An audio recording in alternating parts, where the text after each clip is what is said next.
बहुत सारी तालियां दी अपना के लिए, बहुत ही कमाल की कॉलीग हैं और आर्टिस्ट हैं जी। शाइस्ता साहिबा, आपका अपने वक्त में क्रश कौन रहा है? मैं बाकी तो सब क्रैश है।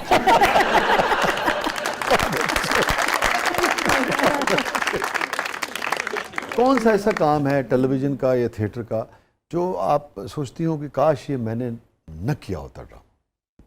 थिएटर का इस तो बेहतर सी मैं ब्याह कर लेंदी।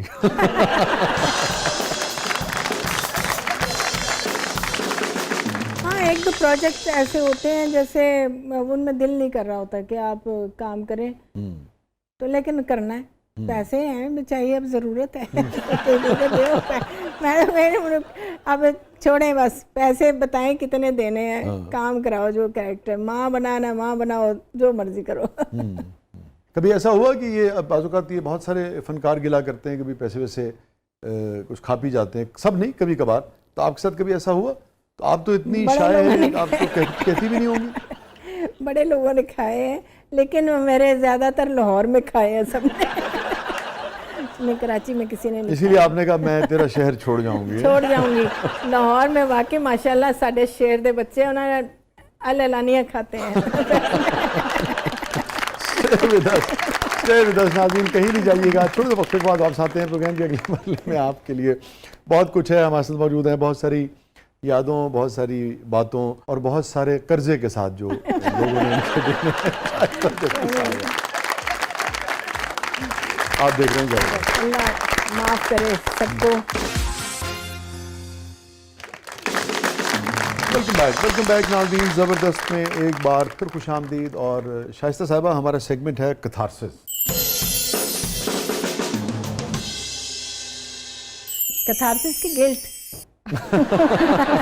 चले दोनों ही। कैथारसिस जी बड़े हैं इंसान के। तो चलिए स्टार्ट करते हैं, गिल्ट पे भी आ जाएंगे। Any regret in life? ऐसी ख़ास महरूमी तो मेरी ज़िंदगी में कभी नहीं आई। हाँ, एक अपनी माँ का ज़रूर रहा है, या माँ बाप का एक ऐसा वजूद होता है इंसान की ज़िंदगी में जो बहुत, जिसकी कमी महसूस होती है इंसान को। माँ बाप, मैं बाप का भी नाम लूँगी और माँ का भी। बाप का मैंने ज़्यादा नहीं देखा क्योंकि हमारी ज़िंदगी में नहीं थे, वो जल्दी चले गए थे दुनिया से। आपकी क्या उम्र थी जब आपके वालिद साहब नहीं रहे? कोई इतना ज़्यादा नहीं, मुझे बहुत छोटी थी आप? जी। अच्छा। तो दूसरा ये कि जो माँ है, माँ की कमी तो कभी पूरी नहीं हो सकती। मुझे आपकी बात से अंदाज़ा हो रहा है कि आपकी वालिदा हयात नहीं है। नहीं, मेरी वालिदा बहुत साल पहले चली गई, और उसके बाद मुझे एहसास हुआ कि मैंने अपने हाथों से कभी माँ को अच्छी तरह खाना बना के नहीं खिलाया। फिर मुझे ये भी एहसास हुआ कि अपने माँ बाप को आप कभी ये मत कहें कि अब आप बड़े हो गए हैं तो उनको जीने का हक नहीं है। अब मैं इस एज में पहुंची, मैं दूसरी औरतों को देखती हूँ, मुझे बड़ी खुशी होती है कि उन्होंने अपने आप को रखा, या जिनके बच्चे ख्याल करते हैं अपने माँ बाप का, बड़ी खुशी होती है। तो ये होना चाहिए कि मैं आज सोचती हूँ मेरी माँ होती, मैं हमेशा काम में बिज़ी रही ना, बहुत माँ को कम काम मैंने वक्त दिया है, मैं ज़्यादा वक्त नहीं दे सकी क्योंकि कभी इधर काम पे जा रही हूँ, कभी उधर काम पे जा रही हूँ। तो अब मुझे एहसास होता है कि हाय मेरी माँ होती तो मैं उनको अपने हाथों से बना बना के खाने खिलाती, मैं अपनी माँ को सारे फैशन करवाती। मेरी माँ बड़ी माशाल्लाह खूबसूरत थी, बड़ी लाइव थी, लेकिन बस ज़िंदगी इंसान को बड़ा कुछ पलट देती है। तो इस बात का मुझे हमेशा गिल्ट रहेगा, और मैंने अपनी माँ को खुशी भी नहीं दी, वो यही शादी वाली। हाँ, उनकी ख्वाहिश होगी। जी जी, बल्कि शायद बहुत कहती हूँ आपसे। जी जी बिल्कुल, हर माँ की होती है, हर माँ बाप की होती है, लेकिन वो मैं काम में इतनी बिजी थी कि मैं सोचती थी कि अगर मैं शादी कर लूँगी तो इनका ख्याल कौन करेगा। ओहो, ये भी था। तो इस वजह से भी थोड़ी बहुत सारे रीजंस आ जाते हैं इंसान की ज़िंदगी में। तो आपकी शादी न करने की बहुत सारी, जैसे आपने कहा, रीजंस होती हैं, उनमें से एक वजह ये भी थी। अच्छा, ये भी थी। तो एक तरह से सैक्रिफाइस किया आपने अपनी वालिदा की वजह से। हाँ, बस था, ज़िंदगी ने बहुत सारे सैक्रिफाइस करवा दिए। बस इसी तरह पता ही नहीं चला वक्त कैसे गुजर गया। ये जो आपने बात की ना, मुझे, आप तो बेटी हैं अपनी वालिदा की, मुझे बहुत अच्छा लगता है। मेरा एक दोस्त है, वो उनकी वालदा की काफ़ी एज थी। अब एज एक डिफरेंट चीज़ है, मैं ये नहीं कह रहा उम्र, ज़ईफ़ी, बुढ़ापा, कुछ नहीं कह रहा मैं, अच्छी खासी उनकी एज थी और वो उनके लिए खुद वो लेके आता था नेल पॉलिश और लिपस्टिक और अपने हाथ से उनको नेल कितना पॉलिश अच्छा है भाई। मैं कहती हूँ अपने माँ बाप को सजाए बनाए, उनको कपड़े अच्छे बना, उनको मत कहें कि अब इनकी एज हो गई है तो इनको जीने का कोई हक नहीं। ये फरमाइए कि आप की वालदा का इंतकाल कब हुआ? 2000 में हो गया था, 99 अच्छा, में। तो ये आगोश वगैरह आपका हो चुका था। लाज बात है, आप स्टार थी, इतनी दुनिया आपसे। मेरा जब एक्सीडेंट हुआ था ना एक्चुअली, हाँ, तो उन्होंने बहुत दिल पे लगा लिया था। अच्छा, तो मैं ठीक होगी, वो चली गई बस ये सब हुआ। उनका हार्ट का मसला हो गया था। और इतना ज़्यादा उन्होंने, जी जाहिर है होता था, जाहिर बेटी है तो बेड पे पड़ गई। बात है, अपनी औलाद को जख्मी हालत में देखना बहुत ही अल्लाह ताला हर एक को इस मंजर से महफूज चली गई दुनिया से। और आपकी वालदा जब इस दुनिया से गई, आप पास थी उस वक्त या कहीं और आप किसी काम कर रही थी कुछ? मैं उस वक्त शूट पे थी एबटाबाद में। और वो लाहौर में थी? लाहौर में थे, मुझे ज़बरदस्ती भेजा था कि जा चली जाए, काम पे चली जाए, चली जाओ। मैंने कहा अच्छा, उनकी तबीयत नहीं ठीक थी तो मैं नहीं जाना चाहती थी, ज़बरदस्ती भेज दिया। तो फिर वहाँ पे मुझे बस फ़ोन पे बात हुई, उन्होंने कहा मेरी तबीयत ठीक नहीं हैगी। और आखिरी आपकी बस यही बात हुई कि उन्होंने कहा हाँ मेरी तबीयत ठीक नहीं है, बस ये आखिरी मुकालमा है, बस मैं ठीक नहीं हैगी तो आ जा, बस इतना कहा। उन्होंने कहा कि तू आ जा? हाँ कैसे आ जा, तो ठीक नहीं हैगी मैं।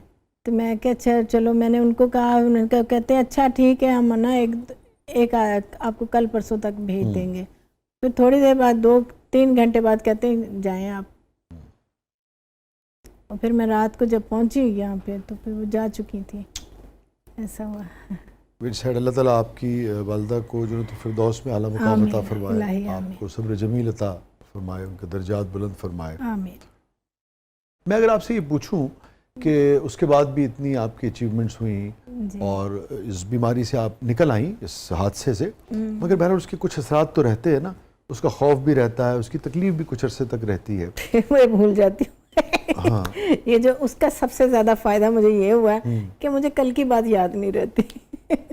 मैं सचमुच में थोड़ा सा हाफजे पे असर पड़ा, आप ये कह रहे हैं? नहीं, उस वक्त पड़ा था, उस वक्त पड़ा था। अच्छा, उस वक्त पड़ा था कि मुझे सब साफ हो गया था एकदम से। ये नहीं कि मैं कोई पागल नहीं थी या मेरी याददाश्त पे कुछ इतना था कि मुझे, जिसे आप कहते हैं, जैसे मैं कहूँ कि मुझे बचपन की बातें तो वो मुझे वैसे भी नहीं याद रहती। और सच्ची बात है, मैं ना कल की बात भी जो याद करना नहीं चाहती। मेमोरेबल मोमेंट, वैसी कसम से यकीन कीजिए, आज मैंने जितने किस्से आपको सुनाए ना, मैं तो वैसे भूल जाती हूँ। ये वो किस्से हैं जो शायद मेरे बेहोशी में मुझे याद रहे। हैप्पीएस्ट मोमेंट जिसने शाइस्ता जबी साहिबा को सबसे ज़्यादा खुशी दी हो जिस लम्हे ने ज़िंदगी में? वो ये जब मैं हज पे गई थी। अच्छा, माशा। वो मेरी ज़िंदगी का, मुझे यकीन नहीं आ रहा था कि वो एक क्या है लम्हा। और आपको पता, वो भी एक मौजज़ा था। मैं नहीं जाना चाह रही थी क्योंकि मैं उस वक्त इतना नहीं था, मैं अफोर्ड कर पा रही थी। तो बस मेरी खाला ने कहा नहीं तूने जाना है। मैं कहा नहीं, मैं कैसे जा सकती हूँ, अभी नहीं मैंने जाना। तो 4 दिन रह गए थे सिर्फ दरख्वास्त में ना, तो मेरी उन्होंने एप्लीकेशन भिजवा दी और मेरी अप्रूव हो गई, बुलावा आ गया। बुलावा आ गया। तो मैं उस वक्त शूट करवा रही थी ज़ियारत में, ज़ियारत में करवा रही थी। अल्लाह बख्शे आबिद अली मरहूम साहब का ड्रामा था ये, इन पे था, क्या था वो ड्रामे का नाम मैं भूल गई हूँ। उसमें ये मोहसिन गिलानी साहब भी थे। ठीक है। वो मेरे वाले प्ले में भी तो आप दोनों थे ना? जी बाबुल में ना? बिल्कुल बाबुल में भी थे। बड़ा खूबसूरत ड्रामा था जी, बिल्कुल। तो उसमें फिर मुझे एकदम से ना, मैं जिधर जाती थी मुझे अल्लाह लिखा हुआ नज़र आता था। मैं जिधर भी जाती थी, जहाँ भी जाती, जिधर भी नज़र मेरी पड़ती तो यही नज़र आता था मुझे। तो वो वहाँ पे मुझे एकदम से जब मुझे कॉल आई तो वो मुझे लगा जैसे मुझे कुछ सनसनाहट सी नहीं आती है आपकी पूरी बॉडी में। वो यकीन ही नहीं आ रहा था कि मैं अल्लाह के घर जाऊँगी, मैं वो नज़ारा देख सकूँ, मैं उधर जाऊँगी, ये कैसे हो सकता है। तो फिर इस तरह हुआ कि उन्हीं दिनों में, अभी मैं हज पे नहीं गई थी, तो जब हुई तो मैंने लाहौर आना था फ्लाइट से, क्योंकि कौन से थे आप, मैं शाहीन एयरलाइन थी उस वक्त। तो वो जी जैसे ही जहाज़ टेक ऑफ हुआ ना, तो एक आंधी, पता नहीं क्या हुआ, अल्लाह जाने क्या हुआ, कि वो बहुत ज़्यादा हादसा था वो एक ज़िंदगी का, कि जहाज़ तो समझना है कि हो क्या गया है इसको, वो नीचे ऊपर कांप रहा है जहाज़, ऐसे जैसे कोई खिलौने नहीं होते बच्चे करते इस तरह से। और मैं सबसे आगे बैठी हुई थी। मैं कोई अल्लाह ये क्या हो गया, क्या ये हुआ क्या है। बहरहाल उसने कहा, कैप्टन ने, कि इस वक्त हम बहुत बड़ी मुसीबत में फंस गए हैं। कहा उन्होंने? हाँ, उसने कहा है फंस गए हम, लेकिन आप फिक्र ना करें, अल्लाह को याद करें, अल्लाह करेगा इंशाल्लाह। और ये आपके रोड एक्सीडेंट के बाद का वाकया है? वो तो रोड के बहुत बात का, ये तो अभी की बात है। मैंने कहा आपको तो वो भी याद आ गया हो। मुझे उस वक्त कुछ याद नहीं था, मुझे सिर्फ इतना था, मैंने कहा ये अल्लाह पाक का, अब मैं हज का कह के तो अब आप मुझे ऊपर बुला रहे हैं। सबसे ज़्यादा मुझे बच्चों की फिक्र हो रही थी, उसमें छोटे छोटे बच्चे थे। तो मैं कहा या अल्लाह तो बचा ले। आप यकीन करें उस वक्त मुझे जो दुआएं याद थी मैंने पढ़ ली, यूं बैठी हुई थी मैं सिर्फ आंखें बंद करके, और एयर होस्टेस रो रही थी बाकायदा। खुदा का शुक्र है आप और सब महफूज रहे हैं। 1 घंटा, पूरा घंटा, हालांकि क्या 1.5 घंटे की भी फ्लाइट नहीं होती, पूरा 1 घंटा हम उस अजाब में पड़े। तो वो फिर जब कैप्टन ने कहा कि अब हम सेफ हैं, कोई अब फिक्र वाली बात नहीं, हम आपको अब मैं बताता हूँ हुआ क्या है, कि हम तो इंडिया के बॉर्डर से होकर आ रहे हैं। कि इतना तूफान था, इतना तूफान था उस वक्त, एकदम से।